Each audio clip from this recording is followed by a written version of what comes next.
제가 성격이 조금 보수적인 편이긴 합니다. 흔히 말하는 꼰대 기질이 없다고는 못하겠네요. 하지만 이건 정말 제 아내도 아니고 장모님께서 정말 모르겠습니다.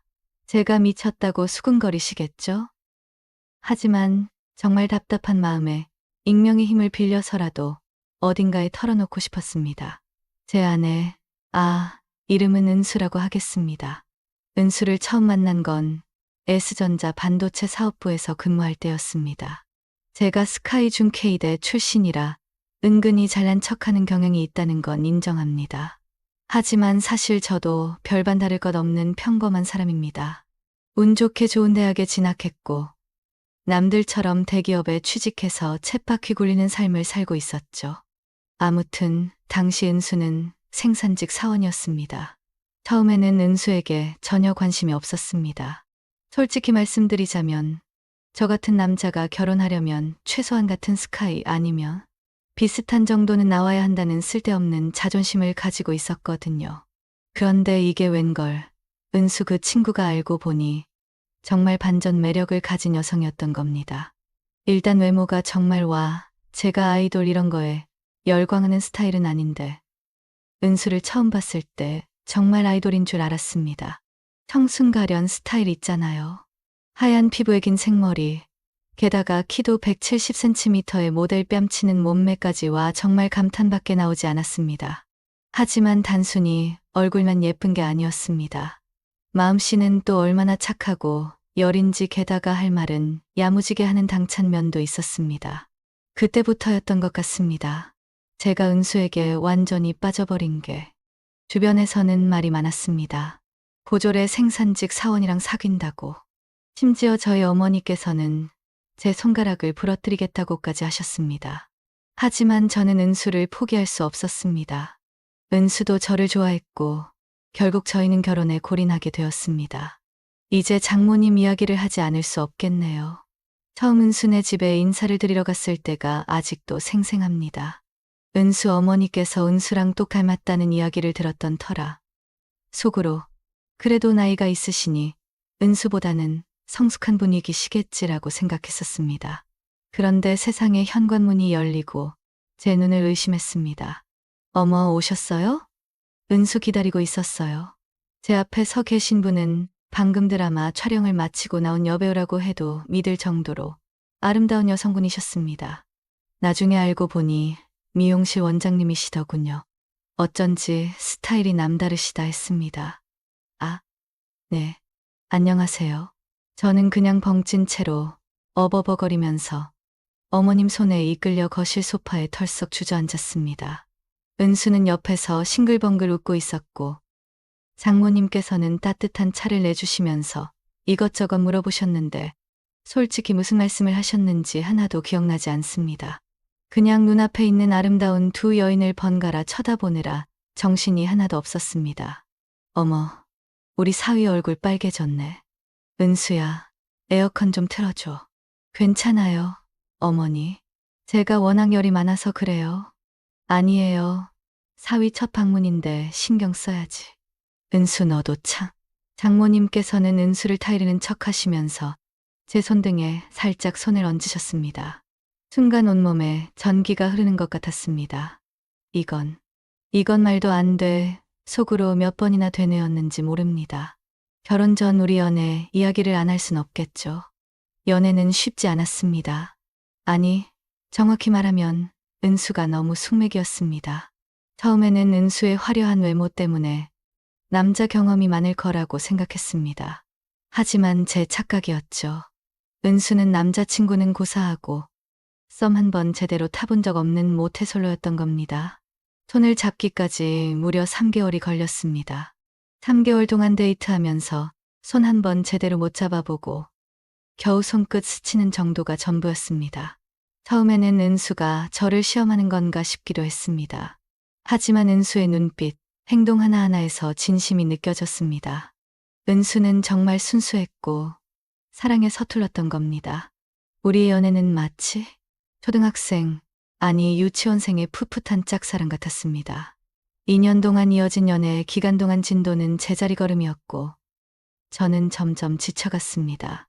결국 참다 못한 제가 이별을 고했습니다. 우리 이렇게 지내는 거 더 이상은 아닌 것 같아. 라고 말하는 순간 은수의 눈에서 눈물이 펑펑 쏟아졌습니다. 그 모습을 보니 마음이 아팠지만 저 역시 너무 힘들었습니다. 그리고 일주일 후 뜻밖의 전화를 받았습니다. 바로 장모님이었습니다. 우리 은수 만나서 힘든 것 같던데 시간 괜찮으시면 한번 뵙고 싶네요. 라는 말씀에 저는 흔쾌히 응했습니다. 장모님과 마주 앉은 카페는 고급스러운 분위기가 흘렀습니다. 은수를 닮은 우아한 외모의 장모님은 차분한 목소리로 은수의 이야기를 꺼내놓으셨습니다. 내가 은수에게 신경을 많이 쓰는 편이긴 합니다. 사실 은수 아빠가 좀 많이 모자란 사람이었거든요. 장모님의 표정에 순간 그늘이 드렸습니다. 건달이라고 해야 할까요? 그것도 아주 질 나쁜. 집에는 돈 한 푼 가져다 주지 않고 술만 마시면 깽판을 치기 일쑤였죠. 은수가 중학교 들어가기 전까지 정말 지옥 같은 시간을 보냈습니다. 장모님의 눈가가 촉촉해졌습니다. 저는 조용히 장모님의 이야기에 귀 기울였습니다. 그래서 은수에게 항상 남자는 잘 만나야 한다고, 만나면 제일 먼저 엄마에게 보여달라고 신신당부를 했죠. 남자 조심하라는 말도 입이 닳도록 했고요. 은수 아빠 같은 사람 만날까봐 정말 겁이 났습니다. 장모님은 은수를 위해 여중, 여고를 보내고 최대한 남자와의 접촉을 막았다고 했습니다. 그러면서도 한편으로는 은수가 평범한 연애를 하지 못하는 것에 대한 미안함을 내비치셨습니다. 제가 너무 과보호했던 걸까요? 은수가 많이 서툴죠? 저는 그제야 은수의 순수함 뒤에 숨겨진 아픔을 알게 되었습니다. 동시에 혈기왕성한 나이에 유치원생 같은 연애를 강요당했던 은수에게 미안한 마음이 들었습니다. 사실 저도 힘들었습니다. 저는 용기를 내서 장모님께 솔직한 심정을 털어놓았습니다. 은수와의 관계에서 느꼈던 답답함, 그리고 이별을 결심할 수밖에 없었던 이유까지. 장모님은 제 이야기를 가만히 들어주셨습니다. 그리고 잠시 생각에 잠기시더니 뜻밖의 제안을 하셨습니다. 우리 오늘 술 한잔 할까요? 그렇게 저희는 커피숍을 나와 근처 술집으로 자리를 옮겼습니다. 장모님과 단둘이 술자리를 함께하게 될 줄은 꿈에도 몰랐습니다. 어색함도 잠시, 장모님은 예상외로 털털한 모습으로 소주잔을 기울이셨습니다. 사실 은수 아빠 만나고 나서 남자는 다 똑같다고 생각했어요. 세상에 믿을 놈 하나 없다고. 장모님은 쓰디쓴 소주를 연거푸 들이켰습니다. 은수 아빠에 대한 원망과 분노, 그리고 상처가 고스란히 느껴지는 술잔이었습니다.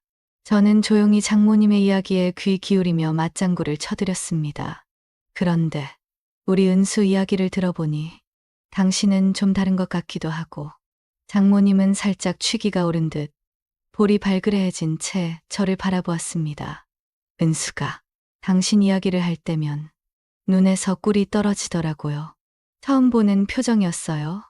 장모님의 말씀에 저는 은수와의 행복했던 추억들이 스쳐 지나갔습니다.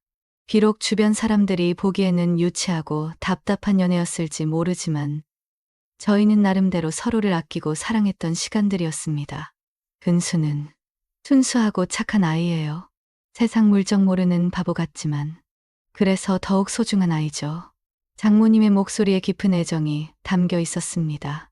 저는 그런 장모님의 모습에서 은수를 향한 진심을 느낄 수 있었습니다. 다시 한번 우리 은수에게 기회를 주면 안 되겠나? 장모님의 떨리는 목소리에 저는 가슴이 뭉클해졌습니다. 술자리가 무르익을수록 장모님과 저 사이의 벽은 허물어져 갔습니다. 은수에 대한 걱정, 그리고 서로를 향한 진심을 나누며 어느새 허물없는 사이가 되어 있었습니다. 하지만 그때까지만 해도 저는 알 수 없었습니다. 그날 밤, 제 인생을 송두리째 뒤흔들 만한 사건이 일어나리라는 것을. 사실 나도 은수 아빠 같은 사람 아니었으면. 장모님은 술에 취해 혀가 꼬인 목소리로 과거의 사랑 이야기를 꺼내놓기 시작했습니다. 뜨겁게 사랑했지만 결국 상처만 남았던 첫사랑, 그리고 은수 아빠를 만나 결혼하기까지의 이야기는 한편의 드라마 같았습니다. 밤이 깊어지고 술병은 점점 늘어만 갔습니다. 저는 장모님을 부축해 겨우 방으로 모셔다 드렸습니다. 그 순간 취기에 이성을 잃은 장모님께서 저를 침대로 은수 대신 내가 저는 당황해서 장모님을 밀어내려 했지만 술에 취한 장모님의 힘은 뜻밖에도 강했습니다. 안 돼요, 장모님. 괜찮아. 은수는 내가 설득할게. 정신없이 밤이 지나가고 아침 햇살이 방 안을 가득 채웠을 때 저는 옆에서 곤히 잠든 장모님을 보고 경악을 금치 못했습니다. 제 옆에는 제가 사랑했던 여자의 어머니가 누워 있었습니다. 머릿속이 하얘졌습니다. 도대체 어젯밤에 무슨 일이 장모님은 태연하게 은수와의 고민은 자기가 해결하겠다며 웃으셨습니다. 저희는 퇴실할 때까지 2번이나 더. 저는 혼란스러운 마음을 애써 감추며 은수를 만났습니다. 은수는 전과 달리 밝고 사랑스러운 모습이었습니다. 장모님께 무슨 말씀을 들었는지 저에게 헌신적일 만큼 잘해주었고 저희의 관계는 더욱 뜨거워졌습니다. 하지만 그럴수록 저는 죄책감과 불안감에 시달렸습니다. 은수 몰래 장모님과 관계를 이어간다는 사실은 고통이었습니다. 장모님은 마치 아무 일도 없었다는 듯 은수와 저 사이에서 완벽한 어머니이자 때로는 친구처럼 행동하셨습니다. 하지만 장모님께서 저희 은밀한 관계의 은수를 조금씩 끌어들이기 시작했다는 것입니다. 처음에는 은수에게 저와의 관계에 대한 조언을 해주는 척은밀한 이야기를 꺼내놓으시더니 점차 수위를 높여 은수 앞에서 저와의 스킨십을 시도하는 등 상상조차 할 수 없는 일들이 벌어졌습니다. 이렇게 하면 은수가 더 좋아할 거야. 장모님은 은수가 보는 앞에서 제 귓가에 속삭이며 하고 은수는 처음에는 부끄러워했지만 장모님의 말씀에 용기를 얻었는지 점차 적극적으로 저희의 관계에 참여하기 시작했습니다. 은수와의 행복한 미래를 꿈꾸면서도 동시에 장모님과의 위험한 관계를 끊어내지 못했습니다. 저희의 기묘한 동거는 3년이 넘도록 이어졌습니다. 세상 사람 누구도 알 수 없는 비밀스럽고 뒤틀린 관계 속에서 저는 점점 더 깊은 관계로 빠져들고 있었습니다. 그렇게 정신없이 생활한 이후 은수와 저는 결혼 준비를 시작했고 작년 가을에 결혼식을 올렸습니다. 화려한 결혼식, 하객들의 축복 속에서 저는 은수와 하나가 되었습니다. 하지만 제 옆에 선 건 은수만이 아니었습니다. 장모님은 은수의 손을 꼭 잡고 환하게 미소 지으며 마치 자신의 결혼식인 듯 행복해 하셨습니다. 결혼 후 저희의 기묘한 삼각관계는 더 공고해졌습니다. 은수는 저와 장모님 사이에서 전혀 위화감을 느끼지 못하는 듯했고 오히려 두 사람 모두에게 사랑받는 자신의 처지에 만족하는 듯 보였습니다. 장모님은 이제 어머니라는 호칭 대신 언니라고 부르라고 하셨습니다. 저희 셋은 마치 자매처럼 때로는 연인처럼 지냈습니다. 자기야, 오늘은 누구랑 잘 거야? 은수는 천진난만한 표정으로 저에게 물었습니다. 저는 그런 은수의 모습에 쓴웃음을 지으며 대답했습니다. 글쎄 오늘은 언니가 좀 피곤해 보이시던데. 그럼 내일은 나랑 같이 자자. 은수는 제 팔에 매달리며 애교를 부렸습니다. 장모님은 그런 저희를 보며 의미심장한 미소를 지었습니다. 저는 2명의 아내와 함께 살고 있습니다. 세상의 시선으로는 이해받을 수 없는 관계일지도 모릅니다. 하지만 저희는 나름대로의 방식으로 행복을 찾았습니다. 적어도 아직까지는. 오늘 영상도 끝까지 시청해 주셔서 감사합니다. 구독과 좋아요, 알림 설정까지 꾹꾹 눌러주시면 저에게 큰 힘이 됩니다. 다음 영상에서 더 재미있는 이야기로 찾아오겠습니다. 안녕. 안녕하세요. 얼마 전부터 수입 자동차 회사 대리점에서 영업일을 하고 있는 30세 여자입니다. 원래는 조그마한 회사 다니고 있었는데요. 그 회사에 몇 년이나 다녔지만 월급 쥐꼬리만 하고 보너스 같은 건 해가 바뀌어도 꿈도 못 꾸고 울그락불그락 구두쇠 사장님 보기 지긋지긋해서 다른 곳 알아보고 들어왔네요. 영업은 생전 처음이지만 제가 여자인데도 운전도 잘하는 편이고 자동차를 좋아해서요. 그리고 기본급에다가 인센티브도 추가로 받을 수 있다 하니 더욱 마음이 가더라고요. 그래서 이 일이 꽤나 재밌을 것 같았습니다. 이곳은 생각보다 자격 요건이 그리 까다롭지 않아 보였어요. 아무래도 영업사원이다 보니 판매 실력이 중요했겠죠. 그렇게 저는 면접을 보고 덜컥 오게 되었네요. 긴장되는 마음으로 일터에 갔어요.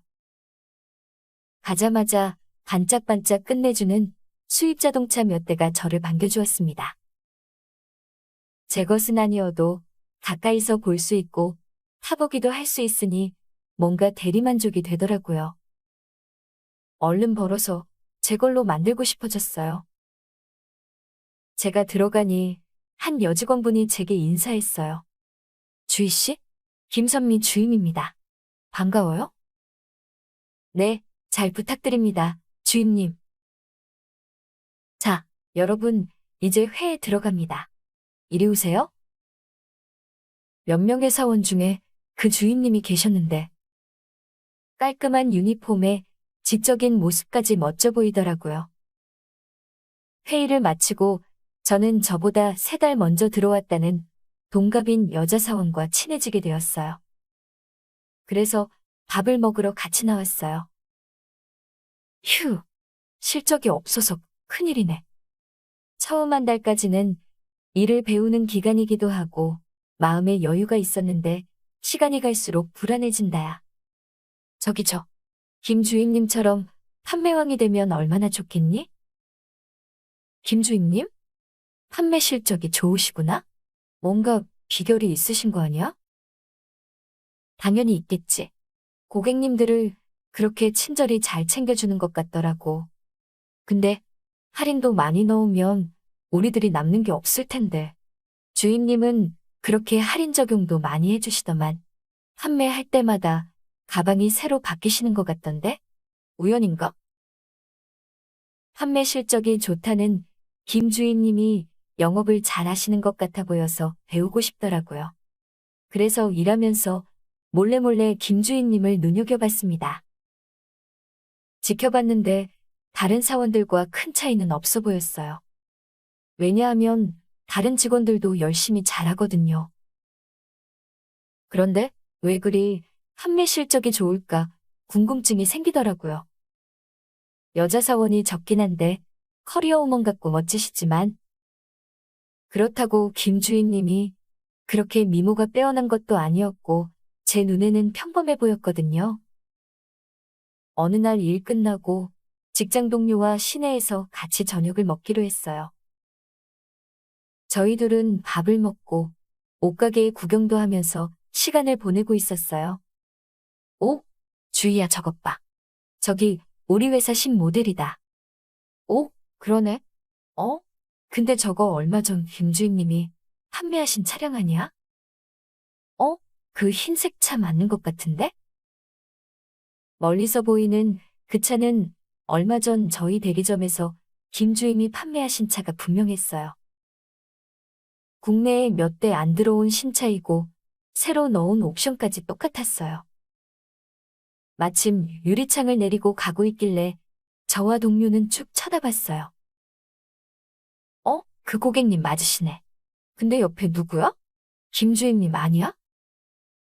보니까 김 주임님이랑 고객님이랑 같이 탔더라고요. 그런데 곧이어 그 차는 근처에 있는 숙박업소로 들어가더라고요. 멀리 있고 어두워서 저희를 못 봤을 거예요. 근데 저희는 똑똑히 봤습니다. 저게 영업 비밀이었구만. 김 주임님, 앙큼하시네. 직장 동료는 안이 꼽게 보더라고요. 저도 뭐 예상치 못한 상황에 썩 좋게 보이진 않았네요. 저는 오로지 실력으로 실적을 올리고 싶었어요. 그래서 퇴근해서 오면 검색도 많이 해보고 정보도 얻고 영업 관련 책도 읽어보고 했는데 시간이 지나도 성과가 나질 않는 거예요. 주희야, 나 이제 그만둬야 될까 봐. 나 전에 일하던 간호조무사 다시 할 생각이야. 어머, 정말이야? 좀 더 버텨보지 아깝잖아. 요새 가뜩이나 경기도 어려운데 우리 회사 안 좋은 기사 나서 전국적으로 판매율 저조하잖아. 사람들이 차를 잘 안 사네. 그렇다고 김 주임님처럼 그런 은밀한 판매 전략은 할 마음도 없거니와 그런 쪽의 재주꾼도 아니고 아무튼 너는 성실하게 잘해서 버텨봐. 너는 열정도 넘치고 나보다 잘 해낼 수 있을 거야. 에휴, 신혜야 알았어. 회사에서도 연락 꼭 하자. 그렇게 저보다 먼저 들어왔던 동료는 돈도 많이 못 벌고 그만두었습니다. 저도 고민이 많았는데 정말 이 일 아니면 이 나이에 새로운 직장을 다니는 것도 너무 어려운 것 같았어요. 마음이 우울해졌습니다. 그런데 전체적으로 판매율이 저조했던 그런 시기에도 김 주임님의 판매 실력은 항상 월등히 좋았어요. 그날도 김 주임님은 대리점에 몇 번 왔던 한 남성 고객분과 인사를 나누며 금세 계약을 성사했더라고요. 그리고 얼마 지나지 않아 김 주임님은 금세 승진을 했습니다. 생각을 많이 하게 되더라고요. 정말 저는 그런 생각을 가지지 않을 줄 알았었는데 이제 안 되겠다 싶어서 영업의 달인 김 주임님, 그녀를 모방하기로 했습니다. 일단 저를 더욱 빛나게 보이고 싶어서 외모도 더욱 깔끔하게 정돈하고 유니폼 치마도 살짝 타이트하게 줄였어요. 그리고 제일 중요한 일이기도 한 저의 존재를 알리는데 신경을 많이 썼습니다.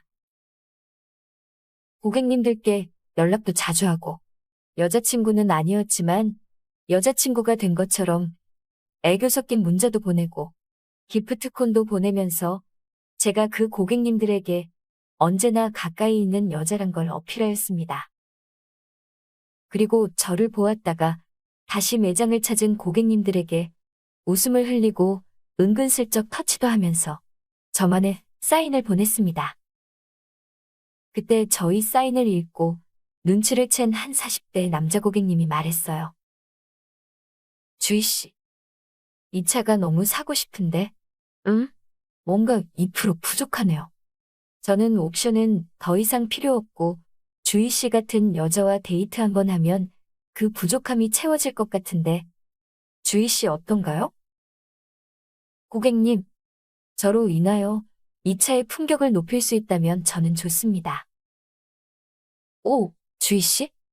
역시 센스가 보통 아니네요. 일단 퇴근하고 만나요. 앞에서 기다릴게요. 계약은 그 후에 결정짓는 걸로 하죠.